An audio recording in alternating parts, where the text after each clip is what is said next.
Yo, boys, it's Lil Skelly. Today I'm going to be talking about the Congos on my podcast. Today we have a special guest named Kaysen Gonzalez. He is the one that will be on screen during the showing. Oh my god, Ronnie. I don't care about your mans. I don't give a with my wrist, I hit my wrist, I hit my wrist. So you might be wondering why I'm talking about the Kingdom of the Congo, because not gonna lie, they are relevant as hell now. But back in the day, they used to be pretty lit. Like, they had some pretty good dope and stuff that was always growing down there. In the Kingdom of the Congo, I'm gonna just jump into the history now. So it was a large kingdom in Western Africa. Well, Western Central Africa. I'm sorry about that one, Chief. And the name comes from the fact that the founders of the kingdom were Congo. I don't know why they choose that as their name. It's whack as hell, but I'm all good with it. And the C from the Congo comes from the Portuguese translation. And it was founded around 1390 CE through the political marriage of Nami and Nizami of Dude, like, let's take a second to, like, acknowledge these names, dude. Like, that's so dope. Dude, the names are a little black, I'm not gonna lie, but it's a different culture and we have to respect it. I think you should know that by now. Wait, what's that word? Respect? I don't... So, anyways, the kingdom would reach its peak in the 1600s. Like, Lil Skelly's career is about to peak, and it's gonna be pretty cool. And the Kingdom of the Congo actually fell to these nobles because they were whack as hell, and they just couldn't take what they had and be happy with it. So they always thought, well, I want this too, because they're whack. And that's why you don't be greedy. I'm going to pass it to my boy Kaysen. I'm going to let him continue with more early history. Congo begins with the marriage of Nima and Zima and Lukweni Luanzans. These people gave birth to Lukeni Luanimi, who is presumed to be born between 1367 and 1402.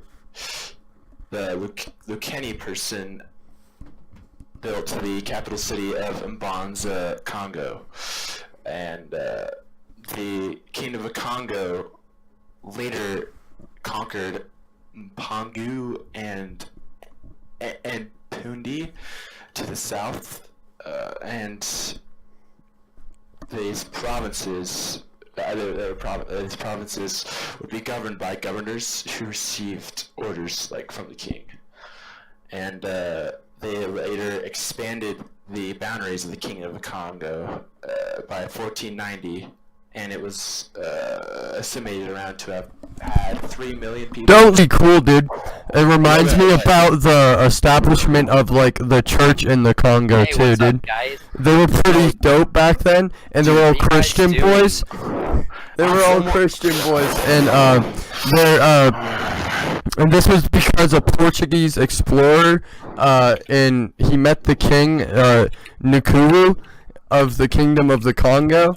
And they met in 1482.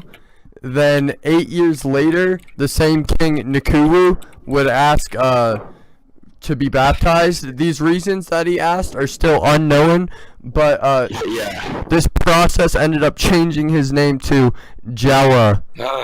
And that's pretty much it about how he was baptized, but I found it pretty interesting how most of his fellow nobles converted together with the king, and all this went together without incident. That's pretty much all for how they became good Christian boys, but I'm going to let you continue about the slavery of the Congo. Yeah, respect my Christian boys back home, you know? Hell yeah. Alright, okay, so, like the Kingdom of Congo came into contact with slavery, like, with the Portuguese in 1482 or something, and, like, these Portuguese began trading, so like, Congolese slaves and stuff, and so, in the 1500s, like, this wasn't a problem or anything, just because, like, the Congo, was experiencing, like, rapid population and, like, territorial expansion and stuff like that, and,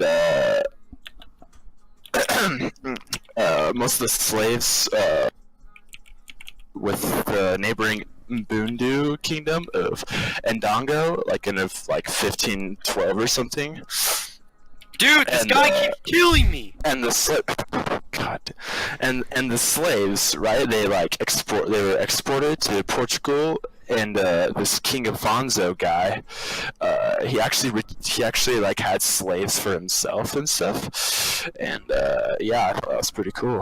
That's pretty messed up, dude. Enslaving people's messed up, and yeah, I don't like that.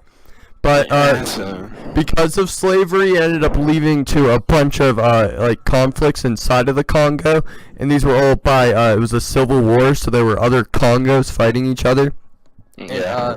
The issue of slavery again is what split the Congo, and this begun to happen in 1593, and that's because of the Sonoy, which also sounds like soy boy, hella rich back then.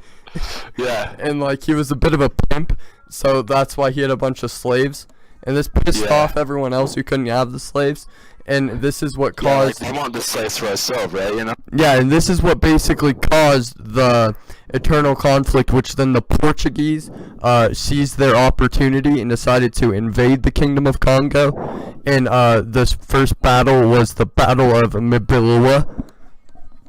Oh yeah. The Congolese forces actually lost to this guy named King Antonio, which is a bad name if you ask me.